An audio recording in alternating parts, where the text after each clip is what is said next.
दोस्तों इस वीडियो में हम लोग बायोलॉजी के एमसीक्यूज प्रैक्टिस करने वाले हैं।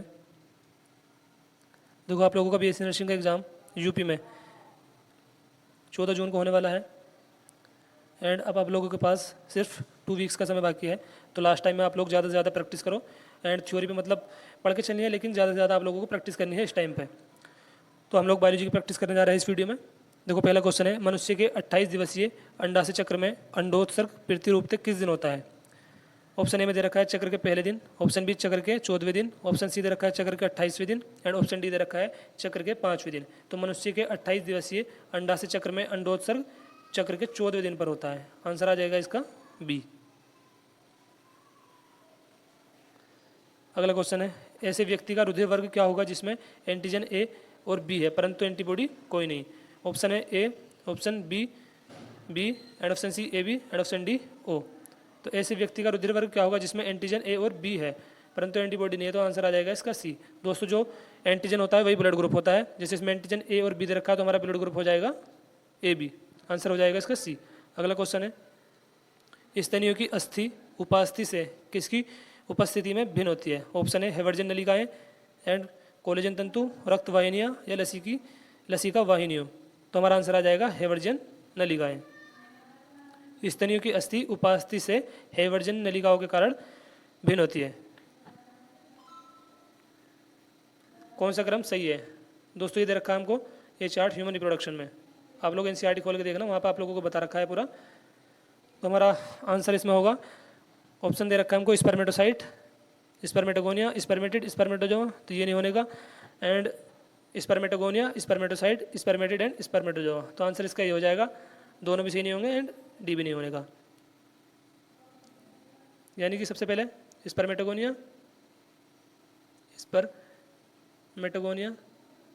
एंड फिर स्पर्मेटोसाइट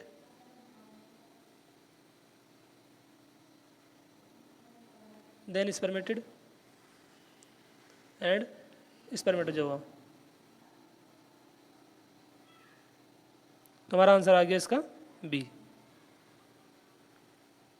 अगला क्वेश्चन है, मेंढक के जाइगोट में कैसा विदलन होता है? अंशभंजी, साइरल, पूर्णभंजी या अंशभंजी? तो मेंढक के जाइगोट में कैसा विदलन होता है दोस्तों? पूर्णभंजी। आंसर इसका सी हो जाएगा। अगला क्वेश्चन है, मानव के कपाल की हड्डियों के बीच किस प्रकार की संधि पाई जाती है? तंतु की संधि, कार्टिलेजी संधि, साइनोवियल संधि, हिंज संधि। तो मानव की कपाल की हड्डियों के बीच तंतु की संधि पाई जाती है। आंसर ए हो जाएगा इसका। अगला क्वेश्चन है, हृदय ध्वनि डब कब पैदा होती है? मिट्रल वाल्व के बंद होने पर, ट्राइकस्पिड वाल्व के खुलने पर, मिट्रल वाल्व के खुलने पर, या डी है महाधमनी के मूल पर स्थित अर्धचंद्र वाल्वों के बंद होने पर। तो हृदय ध्वनि डब कब पैदा होती है? महाधमनी के मूल पर स्थित अर्धचंद्र वाल्वों के बंद होने पर। आंसर इसका डी हो जाएगा।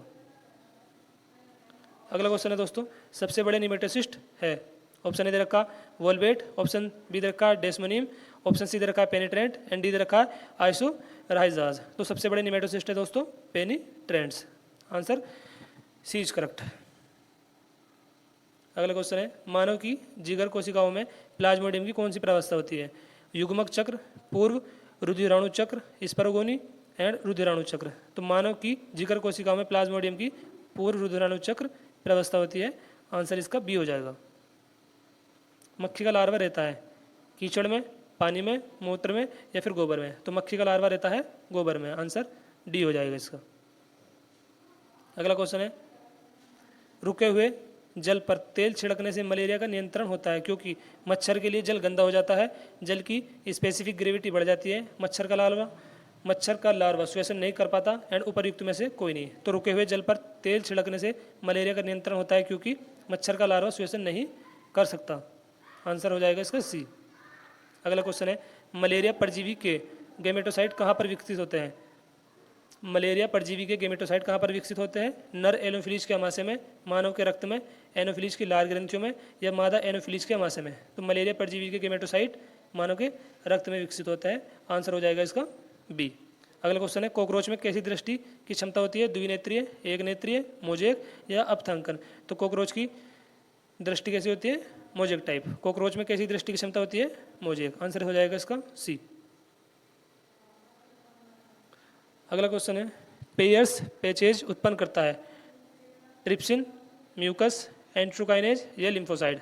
पेयर पैचेस उत्पन्न करता है दोस्तों लिम्फोसाइट। आंसर हो जाएगा इसका डी। विटामिन डी की कमी से होने वाली बीमारी, option A rickets, and option B beriberi, option C है गलघोटू, एंड ऑप्शन डी दे रखा है रक्त अल्पता। तो विटामिन डी की कमी से होने वाली बीमारी है रिकेटस। आंसर हो जाएगा इसका ए। अगला क्वेश्चन है श्वेसन संबंधित है, श्वेसन संबंधित है कार्बन डाइऑक्साइड के उपयोग के साथ, नाइट्रोजन के उपयोग के साथ एंड ऑक्सीजन के उपयोग के साथ, या उपयुक्त में से कोई नहीं। तो दोस्तों श्वेसन संबंधित होता है ऑक्सीजन के उपयोग के साथ।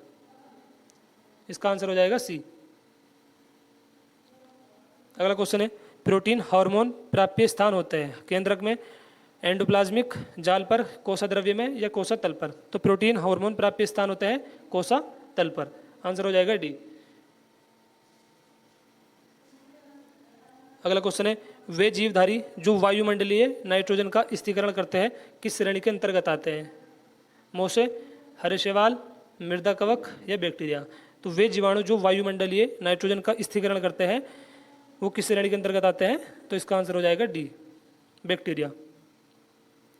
अगला क्वेश्चन है पोरोसाइड मार्ग होते हैं पसीने का बाहर जाने का मार्ग, स्पंजों से जल प्रवेश का मार्ग, स्पंजों में जल निकास का द्वार, या प्लेट वर्म में उत्सर्जन मार्ग। तो पोरोसाइड मार्ग होता है स्पंजों से जल प्रवेश का मार्ग, यानी कि हमारा आंसर है इसका बी।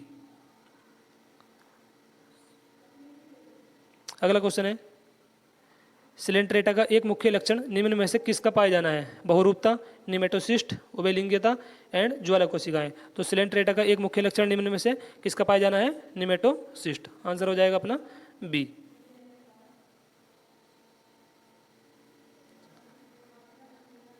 अब है अरीय समिति प्राय उन प्राणियों में पाई जाती है। नेक्स्ट क्वेश्चन है दोस्तों अरीय समिति प्राय उन प्राणियों में पाई जाती है। ऑप्शन ए दे रखा है जिनमें असन आहार पकड़ना सीलेरी विधि से होता है, जो अध स्तर पर चिपके रहते हैं, जो जल में रहते हैं, जिनमें आहार नाल का केवल एक ही छिद्र होता है। तो अरीय समिति प्राय उन प्राणियों में पाई जाती है जो अध स्तर पर चिपके रहते हैं। ऑप्शन इसका बी सही हो जाएगा। अगला क्वेश्चन है रक्त के रासायनिक संयोजक को बनाए रखने का श्रेय होता है वृक्कों को, तिल्ली को, यकृत को, या थायराइड को। तो रक्त के रासायनिक संयोजन को बनाए रखने का श्रेय किसको होता है? वृक्कों को। तो ऑप्शन इसका ए सही हो जाएगा। अगला क्वेश्चन है निम्न में से किस एक में बंद प्रकार का परिसंचरण तंत्र पाया जाता है? मछली, कॉकरोच, मोलस्का, या बिच्छू। तो बंद प्रकार का परिसंचरण तंत्र पाया जाता है दोस्तों कोर्डेट्स में। तो कोर्डेट में इसमें एक एग्जाम्पल दे रखा है मछली। तो हमारा आंसर आ जाएगा इसका मछली। अगला क्वेश्चन है यदि उत्कों से सामान्य से अधिक जल निकल जाए और वृक्कों द्वारा उसकी पुनः प्राप्ति न हो सके तो कोशिकाएं प्लाज्मा से जल ले लेंगी, फूट कर मर जाएंगी, सिकुड़ कर मर जाएंगी, या कतई प्रभावित नहीं होगी। यदि उत्कों से सामान्य से अधिक जल निकल जाए तो वृक्कों द्वारा उसकी पुनः प्राप्ति न हो सके तो कोशिकाएं सिकुड़ कर मर जाएगी, यानी कि इसका आंसर हो जाएगा सी। एक बार हम और देख लेते हैं। देखो ये पहला क्वेश्चन था अपना मनुष्य के 28 दिवसीय अंडाशय चक्र में अंडोत्सर्ग प्रतिरूप तक किस दिन होता है? तो अपना आंसर था चक्र के 14वें दिन। एंड व्यक्ति का रुधिर वर्ग जो एंटीजन होता है वही ब्लड ग्रुप होता है, तो इसमें एंटीजन ए भी दे रखा है, तो हमारा आंसर हो जाएगा ए बी। अगला क्वेश्चन दे रखा था स्तनियों की अस्थि उपस्थिति से किसकी उपस्थिति में भिन्न होती है? यानी कि हेवर्जन नलिकाएं। एंड इसका बी एनसीईआरटी की लाइन है, ह्यूमन रिप्रोडक्शन चैप्टर में आप लोग देखोगे आपको वहाँ जाके ये लाइन मिल जाएंगी। मेंढक के जायगोट में कैसा विदलन होता है? पूर्णभंजी। एंड मानव के कपाल की हड्डी के बीच किस प्रकार की संधि पाई जाती है? तंतु की संधि। एंड डबध्वनि महाधमनी के मूल पर स्थित अर्धचंद्र वाल्वों के बंद होने पर। अगला क्वेश्चन था सबसे बड़े निमेटोसिस्ट पेनिट्रेंट्स। एंड मानव की जिगर कोशिका में प्लाज्मोडियम की कौन सी व्यवस्था होती है? पूर्व रुधिराणु चक्र। पूर्व रुधिराणु चक्र। मक्खी का लार्वा होता है दोस्तों गोबर में। एंड रुके हुए जल पर तेल छिड़कने से मलेरिया का नियंत्रण होता है क्योंकि मच्छर का लार्वा श्वसन नहीं कर सकता। सी आंसर होता है इसका। मलेरिया परजीवी के गेमेटोसाइट कहाँ विकसित होते हैं? तो मलेरिया परजीवी के गेमेटोसाइट मानव के रक्त में विकसित होते हैं। अगला क्वेश्चन है कॉकरोच की दृष्टि, mosaic vision. And Peyer's patches, lymphocyte, vitamin D की कमी से होने वाली बीमारी का नाम रिकेटस। एंड श्वसन संबंधित है ऑक्सीजन के उपयोग के साथ, अगला क्वेश्चन है प्रोटीन हार्मोन प्राप्य स्थान होते हैं कोशातल, option D is correct. And अगला क्वेश्चन, वे जीवाणु जो वायुमंडलीय नाइट्रोजन का स्थिरीकरण करते हैं किस श्रेणी के अंतर्गत आते हैं? बैक्टीरिया।